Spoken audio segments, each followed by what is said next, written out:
வணக்கம் நண்பர்களே. அண்ணாமலையோட ஃப்ரெண்டு பரசுராமனோட பொண்ணு வந்து லவ் பண்ணன பையன் கூட வீட்டை விட்டு போனனால அவங்களோட லவ்வை சேர்த்து வைக்கிறக்க முயற்சியில் வந்து முத்துவும் மீனா வந்து இருக்காங்க. அப்போ ரோஹிணியோட மாமாவை நடிச்சவர் வந்து அங்கே வராரு. முத்துக்கிட்ட ரோஹிணி வந்து கொத்தா வந்து சிக்க போகிறாங்க. விஜயா செம்ம கோவத்தில் வந்து இருக்காங்க. நம்ம எக்ஸ்பெக்ட் பண்ண அந்த டேர்னிங் பாயிண்ட் எல்லாமே வரப்போகுது. என்னதான் நடந்துச்சு அப்படின்றத நம்ம பார்க்கலாம். ஹரிபினானி சேனலில் போடுற வீடியோவை நீங்கள் இப்போ தான் ஃபஸ்ட் டைமாக பார்க்குறீங்கன்னா சேனலுக்கு மறக்காமல் சப்ஸ்கிரைப் பண்ணி சப்போர்ட் பண்ணுங்கள். எபிசோட் ஸ்டார்டிங்கில் விஜயா வந்து ஸ்ருதிட்டு என்ன சொல்கிறாங்கன்னா, உனக்கு தான் கார் ஓட்ட தெரியாதுல்ல, மீனா தான் வந்து கார் ஓட்டுறாளே, அவளையே வந்து வேலைக்கு வச்சுக்கோ அப்படின்னு விஜயா சொன்ன உடனே அதுக்கு ஸ்ருதி நச்சுன்னு ஒரு ஆன்சர் பண்ணுறாங்க.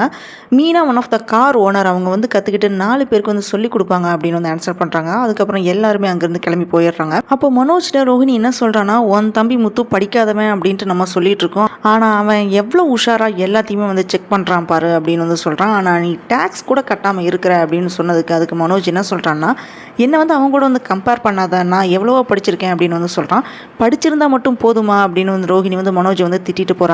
சீதா வந்து ஸ்கூட்டியில் வந்து ஹெல்மெட் போடாமல் வந்துட்டு இருக்காங்க. அப்போ வந்து போலீஸ் இவங்களை ஸ்டாப் பண்ணி ஹெல்மெட் போடாதனால ஃபைன் கட்ட வந்து சொல்லிட்டு இருக்காங்க. எப்படி இருக்கீங்க அம்மா, நல்லா இருக்காங்களா அப்படின்னு வந்து சீதா கேட்பாங்க. ஆனால் அதை பற்றி எதுவுமே வந்து பேசாமல் ஹெல்மெட் போடாமல் வண்டி ஓட்டிட்டு வந்தது ஆபத்து அப்படின்றது உங்களுக்கு தெரியாதா அப்படின்னு ஸ்ட்ரிக்டாக அருண் பேசின உடனே சீதா வந்து ஷாக் ஆகிறாங்க. அப்போ அருண் என்ன சொல்கிறாருன்னா, நான் டியூட்டியில் இருக்கும்போது எதையுமே வந்து பார்க்க மாட்டேன், எனக்கு எல்லாருமே வந்து ரூல்ஸ் வந்து மதிக்கணும் அப்படின்னு சொல்லி ஃபைனை வந்து கட்ட சொல்கிறாரு. ஆனால் சீதா எதுவுமே பேசாமல் சைலண்டாக நின்றுட்டு இருக்கிறத பார்த்துட்டு ஃபைன் கட்ட பணம் இல்லையா, சரி நானே கட்டுறேன் அப்படின்னு வந்து சொல்லிட்டு பணத்தை கட்ட போகிறான். அதனால சீதா கோவப்பட்டு நானே கட்டுறேன் அப்படின்னு சொல்லிட்டு பணத்தை கட்டிட்டு அங்கிருந்து போயிடுறாங்க. அங்கே அண்ணாமலை வெளியில் போகிறதுக்காக வேண்டி ரெடி ஆகிட்டு இருக்கும்போது அவரோட ஃப்ரெண்ட் வந்து அங்கே வராரு. அவர் வந்து என்ன சொல்றாருன்னு பார்த்தீங்கன்னா, என்னோட 2வது பொண்ணு பவானி வந்து ஒரு லெட்டர் எழுதி வச்சுட்டு வீட்டை விட்டு ஓடி போயிட்டா அப்படின்னு சொல்லி அழுறாரு. அந்த லெட்டரில் நான் ஒரு பையனை வந்து லவ் பண்ணுறேன், அந்த பையனோட வாழ விரும்புகிறேன், நீங்கள் என்ன ஏற்றுக்குவீங்க அப்படின்னு நம்புறேன் அப்படின்னு எழுதி இருந்துச்சு. அதை வந்து முத்து படிச்சுட்டு இருக்கான். அப்போ பரசுராமன் என்ன சொல்றாருன்னு பார்த்தீங்கன்னா, என் பொண்ணுக்கு மேரேஜ் பண்ணுறதுக்கு முடிவு பண்ணியிருந்தேன், அதுக்குள்ளே வந்து இப்படி பண்ணிட்டா அப்படின்னு அழுதுட்டு இருக்காரு. அதுக்கு முந்தைய என்ன சொல்கிறேன்னா, நீங்கள் மாப்பிள்ளை பார்க்கறதுக்கு முன்னாடியே பவானிட்ட பேசுனீங்களா அப்படின்னு வந்து கேட்குறான். உனக்கு யாரையாவது பிடிச்சிருக்கா அப்படின்னு வந்து கேட்டிங்களா அப்படின்னு முத்து அவர்கிட்ட வந்து கேட்குறான். அதுக்கு அவர் வந்து இல்லை அப்படின்னு வந்து சொல்கிறாரு.